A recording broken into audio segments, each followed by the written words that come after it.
ஓம் சாந்தி sister. ஓம் சாந்தி. குச்சியா இருக்கீங்களா sister?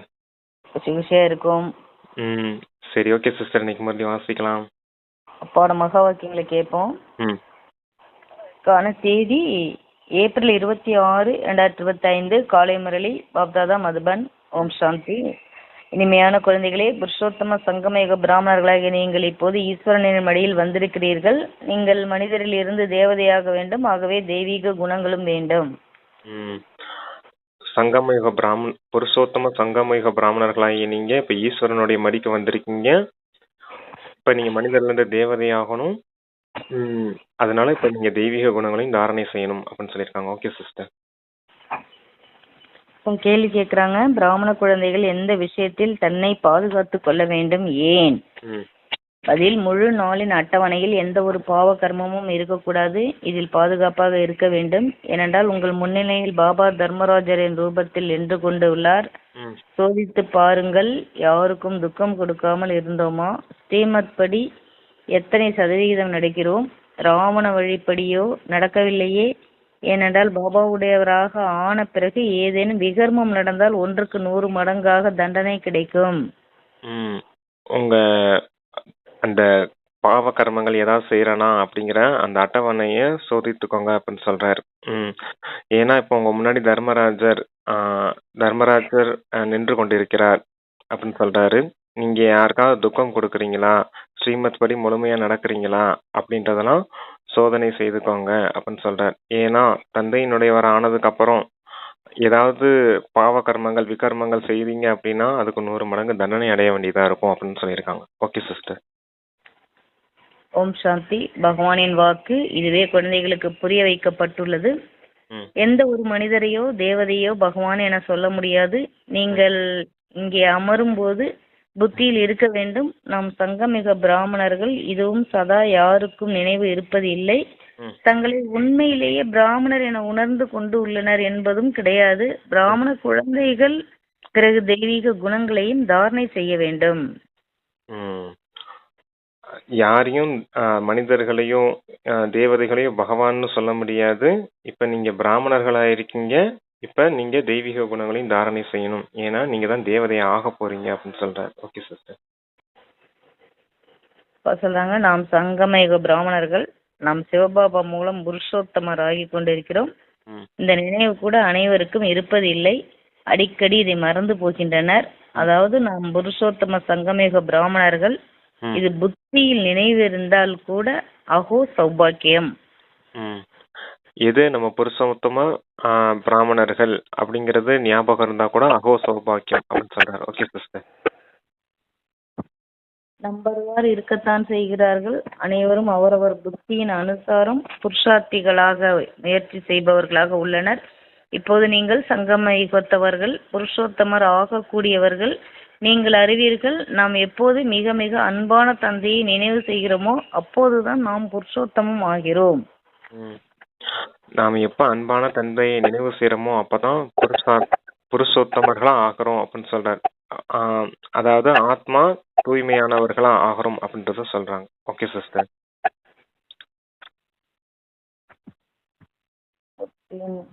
அப்பா சொல்றாங்க, நினைவின் மூலம்தான் பாவங்கள் அழியும். யாராவது பாவம் செய்வார்களானால் அது 100 மடங்காக அதிகரித்துவிடும். முன்பு பாவம் செய்தவர்களுக்கு 10% அதிகரித்தது, இப்போது 100% அதிகரிக்கிறது. ஏனென்றால் ஈஸ்வரனின் மடியில் வந்துவிட்ட பிறகு பாவம் செய்கிறீர்கள் இல்லையா குழந்தைகள்? நீங்கள் அறிவீர்கள், பாபா நம்மை புருஷோத்தம் மற்றும் தேவதையாக்குவதற்காக படிப்பிக்கிறார்.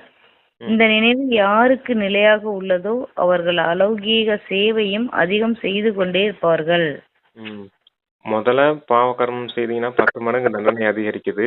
ஆனா இப்ப சொல்றாரு, ஈஸ்வரனுடையவர்கள் ஆனதுக்கு அப்புறம் தண்டனை பல மடங்கு அதிகரிக்குது, 100 மடங்கு அதிகரிக்குது அப்படின்னு சொல்றேன். எனக்கு அங்கிட்டு சவுண்ட் கேக்குறது மாதிரி இருக்குது சிஸ்டர். புரியல. சவுண்ட் அங்கிட்டு எனக்கு அதிகமா கேக்குறது மாதிரி இருக்குது சிஸ்டர். அது ரூம்ல ஃபேன் ஓடுது பிரதர். ஓகே சரி. சதா மலர்ந்த முகம் உள்ளவராக ஆவதற்கு மற்றவர்களுக்கும் வழி சொல்ல வேண்டும். எங்கே சென்றாலும் சரி புத்தியில் இது நினைவு இருக்க வேண்டும். நாம் சங்கமயுகத்தில் இருக்கிறோம். இது புருஷோத்தம சங்கம யுகம். அவர்கள் புருஷோத்தம மாதம் அல்லது வருடம் என சொல்கின்றனர். நீங்கள் சொல்கிறீர்கள் நாங்கள் புருஷோத்தம சங்கமயுக பிராமணர்கள். இதை நல்லபடியாக புத்தியில் தாரணை செய்ய வேண்டும். இங்க புருஷோத்தம சங்கமிக பிராமணர்கள் அத புத்தியில நல்லா தாரணை செய்யணும் அப்படின்னு சொல்றாரு. ஓகே சிஸ்டர், சரி வாசி. இப்போது நாம் புருஷோத்தமர் ஆவதற்கான யாத்திரையில் உள்ளோம். இது நினைவிருந்தால் கூட மன்மனாபவ ஆகிவிட்டது. நீங்கள் புருஷோத்தம் ஆகி கொண்டு இருக்கிறீர்கள். புருஷோத்தத்தின் அனுசாரம் மற்றும் கர்மங்களின் அனுசாரம் தெய்வீக குணங்களும் வேண்டும். மேலும் ஸ்ரீமத் படி நடக்க வேண்டும். தங்களுடைய வழிப்படியோ மனிதர்கள் அனைவருமே செல்கின்றனர். அதாவது புருஷோத்தம் அப்படின்னா ஆத்மா, புருஷர்கள் அதாவது உத்தமமான காரியம் செய்துட்டு இருக்காங்க அப்படின்னு சொல்றாரு. ஆத்மா உத்தமமான காரியம் செய்யறதுனாலதான் அது புருஷார்த்தம் அப்படின்னு சொல்றாங்க. இப்ப நீங்க அந்த காரியம் தான் செய்துட்டு இருக்கீங்க. மனிதர்ல இருந்து இப்ப தேவதை ஆகிறதுக்கான புருஷார்த்தம் இப்ப செய்துட்டு இருக்கீங்க அப்படின்னு சொல்ற. Okay sister. நீங்கள் அனைவரும் ஒன்றும் ஸ்ரீமத் படி நடக்கிறீர்கள் என்பதெல்லாம் கிடையாது. நீங்கள் அனைவரும் ஒன்றும் ஸ்ரீமத் படி நடக்கிறீர்கள் என்பதெல்லாம் கிடையாது. அநேகர் ராவணனின் வழிப்படி நடக்கின்றனர். ஸ்ரீமத் படி ஒவ்வொருவரும் ஒவ்வொரு விதமான சதவிகிதம் நடக்கின்றனர். சிலரோ 2% மட்டுமே நடக்கின்றனர். இங்கே அமர்ந்திருந்த போதிலும் சிவபாபாவின் நினைவில் அமர்வதில்லை. எங்கெங்கோ புத்தியோகம் அலைந்து கொண்டே இருக்கும். தினந்தோறும் தன்னைத்தான் பார்க்க வேண்டும். இன்று ஏதாவது பாவ காரியம் செய்யாமல் இருந்தேனா, யாருக்காவது துக்கமோ கொடுக்காது இருந்தேனா, தன் மீது மிகவும் கவனமாக இருக்க வேண்டியுள்ளது. ஏனென்றால் தர்மராஜரும் நின்று கொண்டுள்ளார் இல்லையா? இப்போதைய சமயம்தான் கணக்கு வழக்கை முடிப்பதற்கானது. தண்டனைகளும் பெற வேண்டியிருக்கும். குழந்தைகள் அறிவார்கள், நாம் ஜென்ம ஜென்மாந்தரத்தின் பாவிகள். எங்கேயாகிலும் சிலர் கோவில்களுக்கு அல்லது குருவினிடம் மற்றும் சிலர் இஷ்ட தேவதையிடம் செல்கின்றனர் என்றால் சொல்கின்றனர், நாமோ ஜென்ம ஜென்மத்தின் பாவிகள், என்னை காப்பாற்றுங்கள், என்மேல் இரக்கம் வையுங்கள். சத்யுகத்தில் ஒருபோதும் இத்தகைய சொற்களை வெளிப்படுத்த மாட்டார்கள். நாங்க ஜென்ம ஜென்மத்தின் பாவிகள் அப்படின்னு இஷ்ட தேவிகள் கிட்டையும் குருமார்கள்ட்டையும் போய் வேண்டிட்டு இருக்காங்க அப்படின்னா அப்ப நம்ம ஜென்ம ஜென்மமா பாவம் செய்திருக்கோம்ன்றதை ஏதோ ஒரு ரீதியில புரிஞ்சிருக்காங்க அப்படின்னு சொல்றாரு. ஆனா சத்தியுகத்துல இது போன்ற காரியம் யாரும் செய்யறது இல்ல. ஏன்னா அங்க எந்த ஒரு பாவ கர்மமும் நடக்காது அப்படிங்கிறதுக்காக சொல்றாரு. ஓகே சிஸ்டர், சரி வாசி. சிலர் உண்மை பேசுகின்றனர், சிலர் பொய் பேசுகின்றனர். எங்கும் கூட அது போல் உள்ளனர். பாபா எப்போதுமே சொல்கிறார், தனது வாழ்க்கை வரலாறு பற்றிய கதை பாபாவுக்கு எழுதி அனுப்புங்கள். சிலரும் முற்றிலும் உண்மையை எழுதுகின்றனர். எதையும் மறைப்பது இல்லை. வெட்கம் வருகின்றது.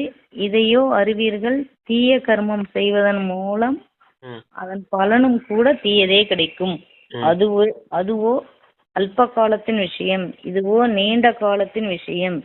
தீய கர்மம் செய்தால் தண்டனைகள் அடைவார்கள். பிறகு சொர்க்கத்திலும் மிக தாமதமாக வருவார்கள்.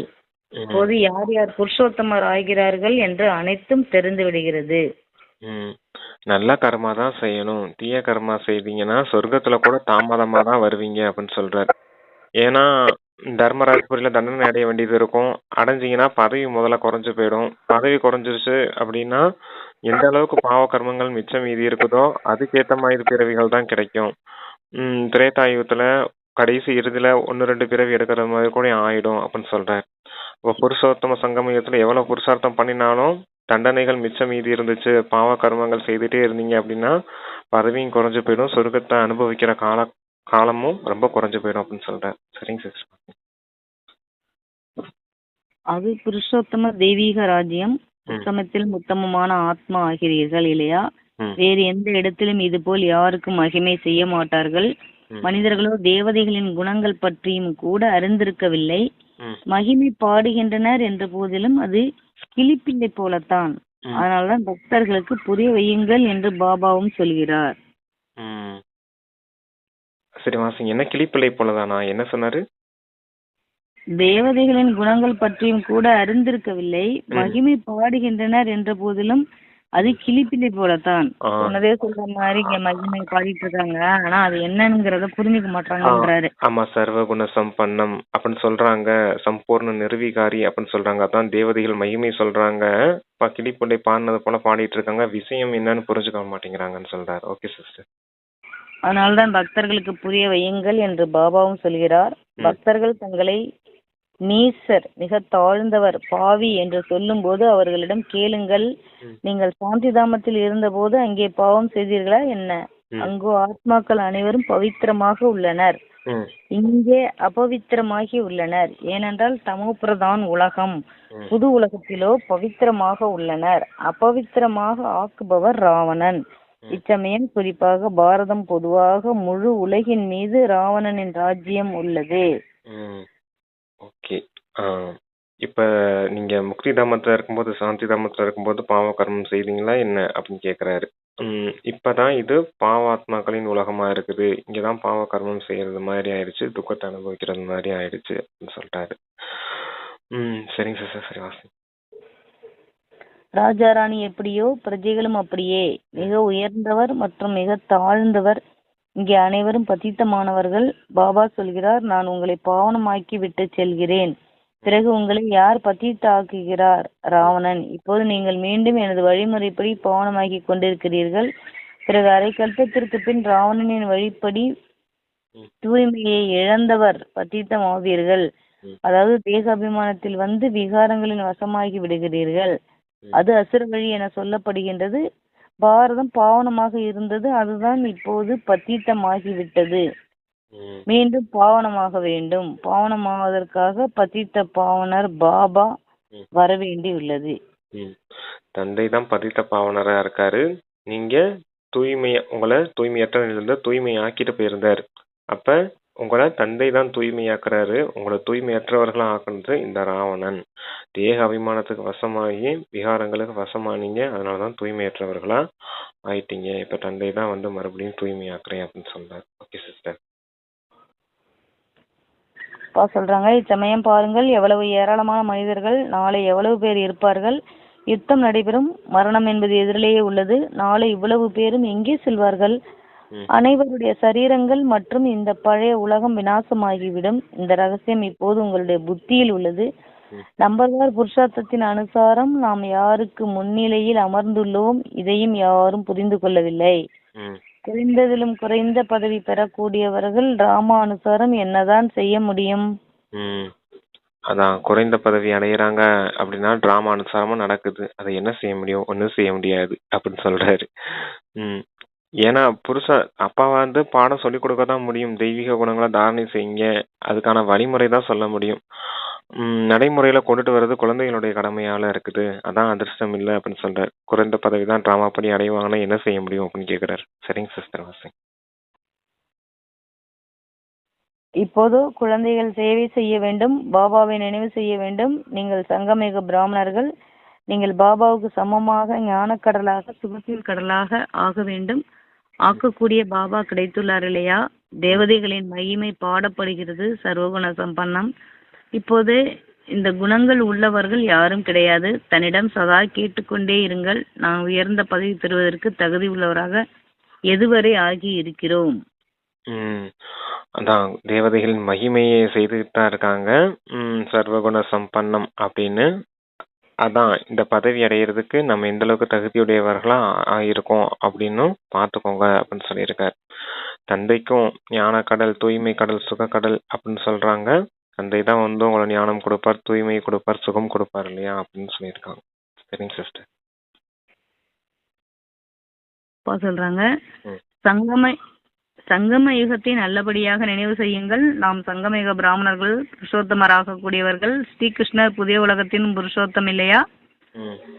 குழந்தைகள் அறிவார்கள், நாம் பாபாவுக்கு முன்னிலையில் அமர்ந்துள்ளோம். அதனால் இன்னும் அதிகமாகவே படிக்க வேண்டும், மற்றவர்களுக்கு கற்றுக் கொடுக்கவும் வேண்டும். கற்றுக் கொடுக்கவில்லை என்றால் படிப்பதில்லை என்பது தெளிவாகிறது. புத்தியில் பதிவதில்லை, 5% கூட பதிவது இல்லை. நாம் சங்கமயுக பிராமணர்கள் என்பது கூட நினைவிருப்பது இல்லை. மற்றவர்களுக்கு கற்றுக் கொடுக்கணும். நீங்க பாடம் படிச்சு மற்றவர்களுக்கு கற்றுக் கொடுக்கணும். கற்றுக் கொடுக்க முடியலன்னா என்ன அர்த்தம் அப்படின்றத சொல்றாரு. 5% கூட புத்தியில பதியறது இல்ல. நாம் புருஷோத்தம சங்கமயுக பிராமணர்கள் அப்படிங்கறது விஷயம் கூட புத்தியில பதிகிறது இல்லை அப்படின்னு சொல்லியிருக்காரு. Okay sister. புத்தியில் பாபாவின் நினைவு இருக்க வேண்டும். சக்கரம் சுற்றி கொண்டே இருக்க வேண்டும். புரிதலோ மிகவும் சுலபமானது. தன்னை ஆத்மா என உணர்ந்து பாபாவை நினைவு செய்ய வேண்டும். அவர் அனைவரை காட்டிலும் பெரிய தந்தை. தந்தை சொல்கிறார், என்னை நினைவு செய்வீர்களானால் உங்களுடைய விகர்மங்கள் விநாசமாகிவிடும். நாம் தான் பூஜைக்குரியவராக இருந்தோம், நாமே தான் பூஜாரி ஆகியுள்ளோம். இந்த மந்திரம் மிக நல்லதாகும். அவர்கள் பிறகு ஆத்மாவே தான் பரமாத்மா என சொல்லி விட்டு உள்ளனர். என்னென்ன சொல்கிறார்களோ அனைத்துமே தவறாகும். நாம் பவித்திரமாக இருந்தோம். 84 பிறவி சக்கரத்தை சுற்றி வந்து இப்போது இப்படி ஆகி இருக்கிறோம். நாம தான் பூஜைக்குரியவரா இருந்தோம். நம்ம தான் பூஜைக்குரியவர்களா இருந்த நாம தான் பூஜாரிகளா மாறி போயிட்டோம் அப்படின்றத சொல்றாரு. தூய்மையா இருந்த நாம தான் தூய்மையற்றவர்களா மாறி போயிட்டோம் அப்படின்னு சொல்றாரு. லாஸ்ட் என்ன சார் சொன்னாரு? ஆத்மாவே பரமாத்மா அப்படின்னு சொல்லியிருந்தார். ஆமா, சன்னியாசின்றாரு. பவித்திரமாக இருந்தோம் நாம, இப்பதான் 84 பிறவி சக்கரத்தை சுத்தி இப்படி ஆகி இருக்கிறோம் அப்படின்னு தெரிஞ்சுக்கணும்னு சொன்னாரு. Okay sister. இப்போது நாம் திரும்பி செல்கிறோம். இன்று இங்கே இருக்கிறோம், நாளை வீட்டுக்கு செல்வோம். நாம் எல்லையற்ற தந்தையின் வீட்டுக்கு செல்கிறோம். இது எல்லையற்ற நாடகம். இது இப்போது மீண்டும் முன்போலவே நடைபெறப் போகிறது. பாபா சொல்கிறார், தேகத்துடன் கூடிய தேகத்தின் அனைத்து தர்மங்களையும் மறந்து தன்னை ஆத்மா என உணருங்கள். இப்போது நாம் இந்த சரீரத்தை விட்டுவிட்டு வீட்டுக்கு செல்ல இருக்கிறோம். இதை உறுதியாக நினைவு செய்யுங்கள். நாம் ஆத்மா. இதுவும் கூட நினைவு இருக்குமானால் புத்தி மூலம் முழு உலகத்தின் சந்நியாசம் ஆகிவிட்டது. தேகம் உட்பட தேகத்தின் அனைத்து தர்மங்களையும் விட்டுருங்க அப்படின்னு சொல்றாரு. தேகத்தின் தர்மங்கள் அப்படின்னா தேகத்தின் உறவுகளா இருக்கட்டும். அந்த தர்மம் அப்படின்னா இப்ப தந்தைக்கு மகன் ஆற்றும் கடமை அப்படின்னு ஒண்ணு இருக்குது இல்லையா, இந்த உலகத்துல சொல்லியிருக்காங்க இல்லையா, அந்த மாதிரி தேக ரீதியான விஷயங்கள் எல்லாத்தையுமே விட்டுருங்க அப்படின்னு சொல்லியிருக்காரு. ஏன்னா நீங்க இப்ப வீட்டுக்கு போகணும். தேக ரீதியான எல்லா விஷயங்களையும் விட்டுட்டு நீங்க வீட்டுக்கு போகணும். நீங்க ஆத்மான்னு புரிஞ்சுக்கிறது கூட இங்க குழந்தைகளுக்கு புரியுறது இல்லை அப்படின்றத சொல்றாரு. இப்ப நீங்க சாந்தி தாமம் போகணும், அதனாலதான் தேகம் உட்பட தேகத்தின் அனைத்து தர்மங்களையும் விட்டுருங்க அப்படின்னு சொல்றாரு. Okay sister. சரீரத்தின் சந்நியாசமும் ஆகிவிட்டது என்றால் அனைத்திலிருந்தும் சந்நியாசம். அந்த அடகிகள் ஒன்றும் முழு உலகை சந்நியாசம் செய்வதில்லை. அவர்களுடைய அரைகுறையானது. நீங்களோ முழு உலகையும் தியாகம் செய்ய வேண்டும். தன்னை தேகம் என உணர்ந்து இருந்தால் பிறகு காரியமும் அது போலவே செய்கின்றனர். தேக அபிமானி ஆவதால் திருட்டு, பொய் பேசுவது, பாவம் செய்வது இவை அனைத்தும் பழக்கமாகி விடுகின்றன. தேக அபிமானத்துல இருக்கிறதுனாலதான் இந்த பொய் பேசுறது, திருடுறது, மற்ற எல்லா காரியமும் செய்யறீங்க அப்படின்னு சொல்றாரு. அதனாலதான் தேக அபிமானத்தை விட்டு ஆத்மா அபிமானியா ஆகுங்க அப்படின்னு சொல்றாரு. Okay sister. அனைத்தும் பழக்கமாகி விடுது. தேகம் நினைச்சுக்கிறதுனால திருடுறது, பொய் சொல்றது, பாவம் செய்வது எல்லாமே பழக்கமாகி விடுது அப்படின்னு சொல்றாரு. சப்தமாக பேசவும் பழக்கமாகி விடுகிறது. எனது சப்தமே அப்படித்தான் என்று பிறகு சொல்கின்றனர். ஒரு நாளில் 25-30 பாவங்களும் கூட செய்கின்றனர். பொய் பேசுவதும் பாவமாகிறது இல்லையா? பழக்கமாகி விடுகின்றது. பாபா சொல்கிறார், சப்தத்தை குறைப்பதற்கு கற்றுக்கொள்ளுங்களேன். சப்தத்தை குறைப்பதில் தாமதமாவது இல்லை. நாயை கூட வளர்க்கின்றனர் என்றால் நல்லதாகி விடுகின்றது. குரங்குகள் எவ்வளவு துடுக்குத்தனமாக உள்ளன. பிறகு யாரிடமாவது சிறைப்பட்டு வளர்க்கப்பட்டால் நடனம் முதலியவை ஆடுகின்றன. மிருகங்களும் கூட சீர்திருத்தி விடுகின்றன, திருந்தி விடுகின்றன. பொய் சொல்றது எவ்வளவு பெரிய பாவம் அப்படின்னு சொல்றாரு. நல்லா பழக்கமாயிடுச்சுன்னா ஒரு நாளைக்கு 20-30 பாவம் கூட செய்துட்டு இருக்கீங்க அப்படின்னு சொல்றாரு. 20-30 பாவம் செய்றீங்க அப்படின்னா எப்படி அதுக்கு ஏற்ற தண்டனைனா 20னா 20-100 எவ்வளவு ஆச்சுன்னு பாருங்க. அதுக்கேற்ற மாதிரி தண்டனை அடைய வேண்டியது இருக்கும் அப்படின்னு சொல்றாரு. அப்புறம் சத்தமாக பேசுறீங்க, பேசிட்டு எங்களுடைய குரலே அப்படித்தான் இருக்குது அப்படின்னு சொல்லிக்கிறீங்க அப்படின்னு சொல்றாரு. அடுத்து இந்த நாய், குரங்கு, நாய் நல்லா சத்தமா குலைக்கும். அதுவே உங்ககிட்ட பழகிடுச்சுன்னா அந்த அளவுக்கு சத்தம் போடாது இல்லையா, அது கூட பழகிக்கிட்டுதான். ஆனா நீங்க பழகிக்கிற மாட்டேங்கிறீங்க அப்படின்னு சொல்றாரு. குரங்குகள் எவ்வளவு துடுக்குத்தனமா இருக்குது. அதுவும் சிறைப்பட்டு வளர்க்குறவங்க கிட்ட போயிருச்சு அப்படின்னா அதை வச்சு நடனம் ஆட பழகுறாங்க இல்லையா, அது போல நீங்களும் விகர்மம் செய்யாம இருக்கிறதுக்காக பழகிக்கிறணும் அப்படின்னு சொல்லியிருக்காங்க. விலங்குகள் செய்யுது, ஆனா உங்களால செய்ய முடியலையா அப்படின்றத கேக்குறாரு. Okay sister. சொல்றாங்க, மிருகங்களும் கூட சீர்திருந்தி விடுகின்றன. மிருகங்களை சீர்திருத்துபவர்கள் மனிதர்கள், மனிதர்களை சீர்திருத்துபவர் பாபா. பாபா சொல்கிறார், நீங்களும் மிருகங்களைப் போல்தான் இருக்கிறீர்கள். ஆக என்னையும் கூட ஏதாவது அவதாரம், வராக அவதாரம் என சொல்லி விடுகிறீர்கள். எப்படி உங்களுடைய செயல்பாடுகள் உள்ளனவோ அதை விடவும் கீழாக என்னை ஆக்கி விட்டு இருக்கிறீர்கள். இதையும் நீங்கள் தான் அறிவீர்கள். உலகத்திற்கு தெரியாது, பின்னாளில் உங்களுக்கு சாட்சாத்காரம் ஆகும்.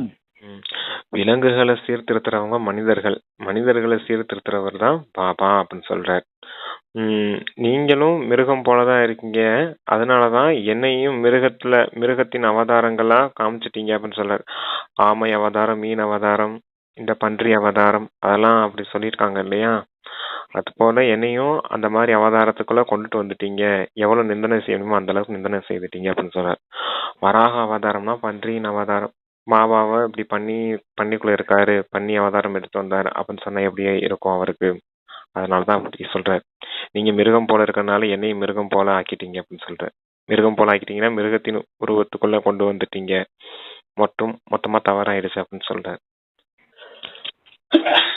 சொல்றாங்க, எப்படி எப்படி தண்டனைகள் பெறுகின்றனர் என்பதும் உங்களுக்கு தெரிய வரும். அரை கல்பமாக பக்தி செய்து இருக்கிறீர்கள், இப்போது பாபா கிடைத்திருக்கிறார். பாபா சொல்கிறார், எனது வழிமுறைப்படி நடக்கவில்லை என்றால் தண்டனை இன்னும் கூட அதிகமாகி கொண்டே போகும். அதனால் இப்போது பாவங்கள் முதலியவற்றை செய்வதை விட்டு விடுங்கள், தன்னுடைய சாட்டு வையுங்கள். பிறகு அதோடு கூடவே தாரணையும் வேண்டும். யாருக்காவது புரிய வைப்பதற்கான பயிற்சியும் வேண்டும். கண்காட்சியின் சித்திரங்கள் மீது சிந்தனையை செலுத்துங்கள். நல்லா புரிய வைக்கணும்னு சொல்றாரு. கண்காட்சி போன்றவங்க சித்திரத்தை நல்லா புரிய வைக்கணும் அப்படின்னு சொல்றாரு. Okay sister. அப்பா சொல்றாங்க, சிந்தனையை செலுத்துங்கள். சித்திரங்கள் மீது, கண்காட்சியின் சித்திரங்கள் மீது சிந்தனையை செலுத்துங்கள். நாம் எப்படி புரிய வைப்பது? முதல் விஷயமாக இதை எடுத்துக்கொள்ளுங்கள். கீதையின் பகவான் யார்? ஞான கடலோ பதித்த பாவனார் பரம்பிதா பரமாத்மா இல்லையா? இந்த தந்தை ஆத்மாக்கள் அனைவருடைய தந்தை ஆவார். ஆகவே தந்தையின் அறிமுகம் வேண்டும் இல்லையா? ரிஷி முனி முதலிய யாருக்குமே தந்தையின் அறிமுகம் கிடையாது. படைப்பினுடைய முதலிடை கடைசி பற்றியும் தெரியாது. அதனால் முதலிலோ இதை புரிய வைத்து பகவான் ஒருவர் தான் என எழுத வையுங்கள். அதான் கீதையின் பகவான் கிருஷ்ணன் சொல்லிட்டாங்க. தந்தையை பத்தின அறிமுகம் யாருக்குமே தெரியாது. இந்த சாது சன்னியாசிகள், குருமார்கள் போன்றவர்களுக்கும் தெரியாது. படைப்பை பத்தியும் தெரியாது, படைப்பவரை பத்தியும் தெரியாது அப்படின்னு சொல்லியிருக்காரு. அப்ப முதல்ல நீங்க அவங்களுக்கு புரிய வைக்க வேண்டியது என்னன்னா, தந்தை ஒருத்தர் தான், அவர் சிவன் பரமாத்மாவா இருக்கார் அப்படிங்கிற விஷயத்த புரிய வைக்கணும் அப்படின்னு சொல்லியிருக்காங்க. Okay sister. மனிதர்கள் தங்களை பகவான் என சொல்லிக் கொள்ள முடியாது. குழந்தைகளாகிய உங்களுக்கு இப்போது நிச்சயம் உள்ளது, பகவான் நிராகாரராக உள்ளார். பாபா நமக்கு படித்து சொல்லித் தருகிறார். நாம் மாணவர்கள், அவர் தந்தையாகவும் உள்ளார், ஆசிரியராகவும் உள்ளார், சத்குருவாகவும் உள்ளார். ஒருவரின் நினைவு செய்வோமானால் ஆசிரியர் மற்றும் குரு இருவரின் நினைவு வரும். புத்தி அலையக்கூடாது. வெறுமனே சிவன் என்று மட்டும் சொன்னால் போதாது. சிவன் நம்முடைய தந்தையாகவும் இருக்கிறார், மிக மேலான ஆசிரியராகவும் இருக்கிறார், நம்மை உடன் அழைத்து செல்பவராகவும் இருக்கிறார். அந்த ஒருவருக்கு எவ்வளவு மகிமை! அவரைத்தான் நினைவு செய்ய வேண்டும். நீங்க யாரையும் நினைவு செய்யக்கூடாது, தந்தையை மட்டும்தான் நினைவு செய்யணும். அவர் எப்படிப்பட்டவரா இருக்காரு? தந்தைக்கு தந்தையாகவும் இருக்காரு, மேலான ஆசிரியராகவும் இருக்காரு, உங்களை வழிகாட்டி பரந்தாமத்துக்கு அழைச்சிட்டு போற அளவுக்கு வழிகாட்டியா சத்குருவாகவும் இருக்காரு. அப்ப தந்தையை தான் நீங்க நினைவு செய்யணும் அப்படின்ற சொல்றாரு. Okay sir. ஒரு சிலர் இவர்களோ போய் பிகேயை குரு ஆக்கி கொண்டுள்ளனர் என்று சொல்கின்றனர். நீங்கள் குருவாகவோ ஆகிறீர்கள் இல்லையா? பிறகு உங்களை தந்தை என சொல்ல மாட்டார்கள், ஆசிரியர் குரு என சொல்வார்கள். தந்தை அல்ல, மூவரும் என்று பிறகு அந்த ஒரே தந்தையைத்தான் சொல்வார்கள். அவர் அனைவரை காட்டிலும் பெரிய தந்தை. நல்லபடியாக புரிய வைக்க வேண்டும். கண்காட்சியில் புரிய வைப்பதற்கு புத்தி வேண்டும். ஆனால் தன்னிடம் அவ்வளவு துணிச்சல் இருப்பதாக உணர்வதில்லை. பெரிய பெரிய கண்காட்சிகள் நடைபெறுகின்றன என்றால் நல்ல நல்ல சேவையில் ஈடுபாடு கொண்ட குழந்தைகள் சென்று சேவை செய்ய வேண்டும். பாபா தடை சொல்வதில்லை. சேவையில ஈடுபாடு இருந்தா நல்லா கண்டிப்பா போய் சேவை செய்யணும் அப்படின்னு சொல்றாரு. Okay sister. பாபா எதுக்கும் தடை சொல்றதில்ல அப்படின்னு சொல்றாரு பாருங்க. இன்னும் போக போக சாது சன்னியாசிகளுக்கும் கூட நீங்கள் ஞான பானத்தை எய்து கொண்டே இருப்பீர்கள். எங்கே செல்வார்கள்? ஒரே புகலிடம்தான் உள்ளது. அனைவருக்கும் சத்கதி இந்த புகலிடத்தில் தான் கிடைக்க வேண்டும். இந்த புகலிடம் அத்தகையது. நீங்கள் அனைவருக்கும் பவித்திரமாவதற்கான வழி சொல்கிறீர்கள். பிறகு அவர்கள் ஆனாலும் சரி, ஆகாவிட்டாலும் சரி. குழந்தைகளாகிய உங்களது கவனம் விசேஷமாக சேவை மீது இருக்க வேண்டும். குழந்தைகள் புத்திசாலிகள். சாது சன்னியாசிகள் மீது பானம் போடுறதுக்கான வாய்ப்பு இப்போ வந்திருக்குது அப்படின்னு சொல்லியிருக்காரு. அவங்களுக்கு நீங்க தந்தையின் அறிமுகத்தை கொடுக்கணும். அவங்கள தூய்மையாக்குறதுக்கான வழியும் சொல்லணும். அவங்க ஆனாலும் சரி, ஆகாட்டினாலும் சரி, இருந்தாலும் உங்களுடைய வேலை சேவையின் மீது கவனம் இருக்கணும். அவங்களுக்கும் தந்தையின் அறிமுகத்தை கொடுத்துடணும் அப்படின்னு சொல்லியிருக்காங்க. ஓகே சிஸ்டர், அடுத்த வாசி. குழந்தைகளாகிய உங்களது சேவை கவனம் மீது இருக்க வேண்டும். உங்களது கவனம் சேவை மீது இருக்க வேண்டும். குழந்தைகள் புத்திசாலிகள் தான் என்ற போதும் சேவை முழுமையாக செய்யவில்லை எனில் ராகு தசை பிடித்துள்ளது என பாபா புரிந்து கொள்வார். தசைகளோ அனைவர் மீதும் சுற்றுகிறது இல்லையா? மாயாவின் நிழல் படுகின்றது. பிறகு 2 நாள் கழித்து சரியாகி விடுகின்றனர். குழந்தைகள் சேவையின் அனுபவம் பெற்று வர வேண்டும். கண்காட்சிகளோ நடத்தி கொண்டே உள்ளனர். மனிதர்கள் ஏன் புரிந்து கொண்டு எழுதுவது இல்லை? நிச்சயமாக கீதை கிருஷ்ணருடையதல்ல, சிவபகவான் பாடியது என்று சிலரோ இது மிக நன்றாக உள்ளது என்று மட்டும் சொல்லிவிடுகின்றனர். மனிதர்களுக்கு மிகவும் நன்மை செய்வது என்பதை அனைவருக்கும் காட்ட வேண்டும். ஆனால் நானும் இந்த ஆஸ்தியை பெற்றுக்கொள்வேன் என்று யாருமே சொல்வதில்லை. அச்சா. ஓம் சாந்தி. சேவையின் மீது உங்களுக்கு முழுமையா கவனம் இருக்கணும். சேவை செய்யல அப்படின்னா பாபா உங்களுக்கு ராகு தசை பிடிச்சிருக்குது அப்படின்னு தான் புரிஞ்சுக்கிடுவேன் அப்படின்னு சொல்றாரு. அப்ப நல்ல விதத்துல நீங்களும் சேவை செய்யணும். குறிப்பா நீங்க சேவை செய்தீங்கன்னா அவங்க கிட்ட இருந்து ஃபீட்பேக் வாங்குறீங்கன்னா அவங்க யாருமே இப்படி எழுதுறது இல்லை அப்படின்னு சொல்றாரு. நாங்களும் இந்த மாதிரி ஆஸ்தி அடைவோம் அப்படின்னு எழுதுறது இல்ல. கீதையின் பகவான் கிருஷ்ணர் இல்ல, சிவபகவான் தான், சிவபகவான் பாடியதுதான் கீதை அப்படிங்கிற இந்த விஷயத்தையும் யாரும் தெளிவா எழுதுறது இல்லை அப்படின்னு சொல்றாரு. அந்த அளவுக்கு நீங்களும் கவனம் கொடுத்து புரிய வைக்கணும் அப்படின்னு சொல்றாரு. கீதை சொன்னது யாரு, தந்தைக்கிட்ட இருந்து என்ன ஆஸ்தி கிடைக்குது அப்படிங்கிற விஷயத்தெல்லாம் நீங்க தெளிவா புரிய வச்சாதானே அவங்க அந்த மாதிரி ஃபீட்பேக் கொடுப்பாங்க அப்படின்னு சொல்றாரு. அவங்க புத்தி புரிஞ்சுக்கவும் மாட்டேங்கிறாங்க. ஒரு ரீதியில பார்த்தா புரிஞ்சுக்கிடவும் மாட்டேங்கிறாங்க. என்ன சொல்றோம்ன்றத கவனிக்கவும் மாட்டேங்கிறாங்க. நன்றாக இருக்குன்னு மட்டும் சொல்லிட்டு போயிடுறாங்க அப்படின்னு பாபா சொல்லியிருக்காரு. Okay sister. இனிமேலும் இனிமையான தேடி கண்டெடுக்கப்பட்ட செல்ல குழந்தைகளுக்கு தாயும் தந்தையுமாகிய பாப்தாதாவின் அன்பு நினைவு மற்றும் காலை வணக்கம். ஆன்மீக குழந்தைகளுக்கு ஆன்மீக தந்தையின் நமஸ்தே. ஆன்மீக தந்தைக்கு ஆன்மீக குழந்தைகளின் நமஸ்தே நமஸ்தே. தாரணைக்கான முக்கிய சாரம்: தேகாபிமானத்தில் வந்து சப்தமாக பேசக்கூடாது. இந்த பழக்கத்தை விட்டுவிட வேண்டும். திருடுவது, பொய் பேசுவது இவை அனைத்தும் பாவங்களாகும். இவற்றிலிருந்து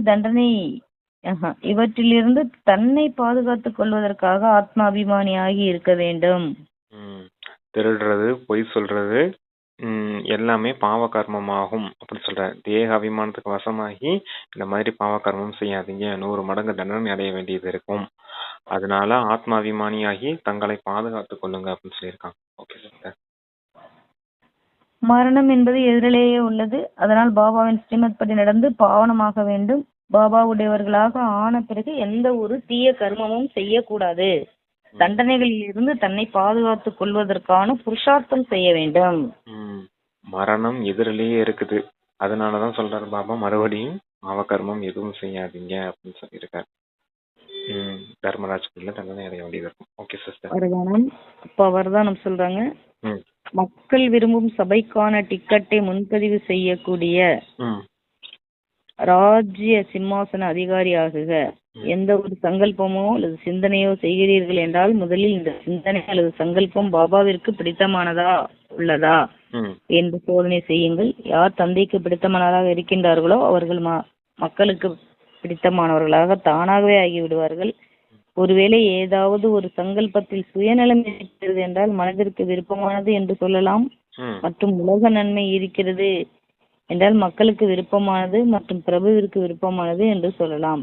மக்கள் விரும்பும் சபையின் உறுப்பினர் ஆகுவது என்றால் சட்டம் மற்றும் ஒழுங்கு நிறைந்த ராஜ்ய அதிகாரம் மற்றும் ராஜ்ய சிம்மாசனத்தை அடைவது ஆகும். உங்களுக்கு ஏதாவது சங்கல்பம் சிந்தனை வருது அப்படின்னா எப்படிப்பட்ட சிந்தனையா இருக்கணும்? இந்த சங்கல்பம், இந்த சிந்தனை வந்து பிரபுவுக்கு பிடிச்சிருக்குதா, அப்பாவுக்கு பிடிச்சிருக்குமா அப்படின்னு நினைச்சு நீங்க சோதனை செய்து பார்க்கணும். பிரபுவுக்கு பிடிச்சிருந்தா கண்டிப்பா அது மக்களுக்கும் பிடிக்கும் அப்படின்னு சொல்றார். மக்களுக்குன்னா இங்க மற்றவர்களுக்கும் பிடிக்கும் அப்படின்னு சொல்றார். ஏதாவது ஒரு சங்கல்பமோ சிந்தனையோ சுயநலமா இருக்குது அப்படின்னா அது மனதிற்கு விருப்பமானது அப்படின்னு தான் சொல்ல முடியும். ஆனா அதுல உலக நன்மையின் காரியம் இருக்குது. உங்களுடைய சங்கல்பத்திலையும் உங்களுடைய சிந்தனையிலையும் உலக நன்மையின் காரியம் இருக்குதுன்னா அது பிரபுவுக்கும் பிடிச்சமானதா இருக்கும், மக்களுக்கும் பிடிச்சமானதா இருக்கும் அப்படின்னு சொல்றாரு. இப்ப நீங்க பிரபுவுக்கு பிடிச்சமானவர்களா இருக்கணும்னா, நீங்க ராஜ்ய அதிகாரி ஆகணும்னா இந்த மாதிரி சங்கல்பம் வச்சுக்கோங்க அப்படின்னு சொல்றாரு. அதாவது எப்படின்னா, நீங்க உங்களுடைய ராஜ்யத்தை சட்ட ஒழுங்குப்படி நடத்தக்கூடியவர்களா இருக்கணும், மக்களுக்கு பிடிச்சமானவர்களா இருக்கணும், மக்கள் விரும்பக்கூடிய அந்த சபையின் உறுப்பினராக இருக்கணும் அப்படின்னா நீங்க இப்ப அந்த சுயராஜ்ய அதிகாரியா இருக்கணும் அப்படின்னு சொல்றாரு. உங்களுடைய கர்மேந்திரியங்களை சட்டப்படி நடத்தக்கூடியவர்களா இருக்கணும். அப்பதான் ராஜ்ய சிம்மாசனத்துல அமர முடியும் அப்படின்னு சொல்றாரு. அதாவது சிம்பிளா சொன்னா யாரு சுயராஜ்ய அதிகாரியா இருப்பாங்களோ அவங்கதான் விஸ்வராஜ்ய அதிகாரியா வருவாங்க அப்படின்னு சொல்லுவார் இல்லையா, அது போல சொல்லியிருக்காரு. உங்களுடைய சங்கல்பம் சிந்தனை எல்லாம் பிரபுவுக்கு பிடிச்சமானதாகவும் இருக்கணும், மக்களுக்கு பிடிச்சமானதாகவும் இருக்கணும். உங்களுடைய செயல்பாடுகளும் ராஜ்ய அதிகாரி போல அந்த ராயல்ட்டி இருக்கணும் அப்படின்னு சொல்றாரு. அப்பதான் மக்கள் உங்களை விரும்புவாங்க. மக்கள் யாரு விரும்புறாங்களோ அவங்கதான் ராஜ்ய சிம்மாசனத்துல அமர முடியும் அப்படின்னு சொல்றாரு. அதுக்கு நீங்க உங்களுடைய கர்மேந்திரியங்களை சட்ட ஒழுங்குபடி நடத்தக்கூடியவர்களா இருக்கணும் அப்படின்னு சொல்லியிருக்காங்க. சரிங்க சார். ஸ்லோகன்: பரமாத்மாவின் துணையை அனுபவம் செய்தீர்கள் என்றால் அனைத்தும் சகஜமாக இருப்பதாக அனுபவம் செய்து கொண்டே பாதுகாப்பாக இருப்பீர்கள். பரமாத்மாவோட துணையை அனுபவம் செய்தீங்கன்னா எல்லாமே சகஜமா இருக்குது. நாமளும் பரமாத்மா தந்தையின் துணையில பாதுகாப்பா இருக்கும்ன்ற அனுபவத்தை செய்வீங்க அப்படின்னு சொல்லியிருக்காரு. Okay sister. அவ்யக்த சமிக்கை: இணைந்த ரூபத்தின் நினைவினால் சதா வெற்றியாளராகுங்கள். எவ்வாறு சிவசக்தியின் இணைந்த ரூபம் உள்ளதோ அதுபோல் பாண்டவபதி மற்றும் பாண்டவர் என்பதும் சதா காலத்திற்கான இணைந்த ரூபம் ஆகும். கல் இல்லாமல் எதுவும் செய்ய முடியாது. யார் இணைந்த ரூபம் ஆகும், அதாவது எவ்வாறு சிவசக்தியின் இணைந்த ரூபம் உள்ளதோ அதுபோல் பாண்டவபதி மற்றும் பாண்டவர் என்பதும் சதா காலத்திற்கான இணைந்த ரூபம் ஆகும். பாண்டவபதியால் பாண்டவர்கள் இல்லாமல் எதுவும் செய்ய முடியாது. யார் அவ்வாறு இணைந்த ரூபத்தில் எப்பொழுதும் இருக்கிறார்களோ அவர்கள் முன்னால் பாப் தாதா சாக்காரத்தில் அனைத்து சம்பந்தங்களிலும் முன்னால் இருக்கின்றார். எங்கே அழைத்தாலும் அங்கே நொடியில் ஆஜராகி விடுவார். ஆகையினால் இறைவன் எங்கும் நிறைந்து இருக்கின்றார் என்று கூறுகின்றனர். சிவசக்தி இணைந்த ரூபமா இருக்காங்க அப்படின்றது இங்க சகோதரிகளை சொல்றாரு பாபா. சிவன் தந்தையா இருக்காரு, சக்திகள்ங்கிறது இங்க சகோதரிகளா இருக்காங்க. அது இணைந்த ரூபமா ஒண்ணு இருக்குது. இங்க பாண்டவர்கள் அப்படிங்கிறது சகோதரர்கள் குறிக்குது. பாண்டவ பதிங்கிறது சகோதரர்களுக்கு துணைவாரா இருக்குது, அதுவும் பாபா தான். அதனாலதான் பாண்டவபதி பாண்டவர்களும் இணைந்த ரூபமா இருக்கணும் அப்படின்னு சொல்றாரு. இந்த இணைந்த ரூபத்துல இருக்கும் போது பாப் தாதா கூட உங்களுக்கு எப்படி இருப்பாரு, துணைவரா இருப்பாரு. சாக்காரத்துல அனைத்து உறவுமா இருப்பாரு. நீங்க தந்தை எங்க இடத்துக்கு கூப்பிடுறீங்களோ அந்த இடத்துக்கு தந்தை உங்க முன்னாடி ஆஜராகி இருப்பார். அந்த ஆஜராகி இருக்க காரணத்தினாலதான் இறைவன் எங்கும் நிறைந்தவர் அப்படின்னு மக்களும் சொல்லிட்டாங்க அப்படின்னு சொல்ற. ஏன்னா நம்ம கூப்பிடுற இடத்துக்கெல்லாம் பாபா வராரு இல்லையா, நம்ம நினைக்கும் போதே பாபா நம்ம கிட்ட வந்துடுறாரு இல்லையா. அதனாலதான் பக்தர்கள் என்ன சொல்லிட்டாங்க, அதை அப்படியே உல்டாவா மாத்தி சொல்லிட்டாங்க, இறைவன் எங்கும் நிறைந்தவர் அப்படின்னு விஷயத்தை புரிஞ்சுக்கலாமா அப்படின்னு சொல்லியிருக்காங்க. Okay sister. பாபாவுக்கு நன்றி. Thank you sister. ஓம் சாந்தி. தேங்க்யூ பாபா.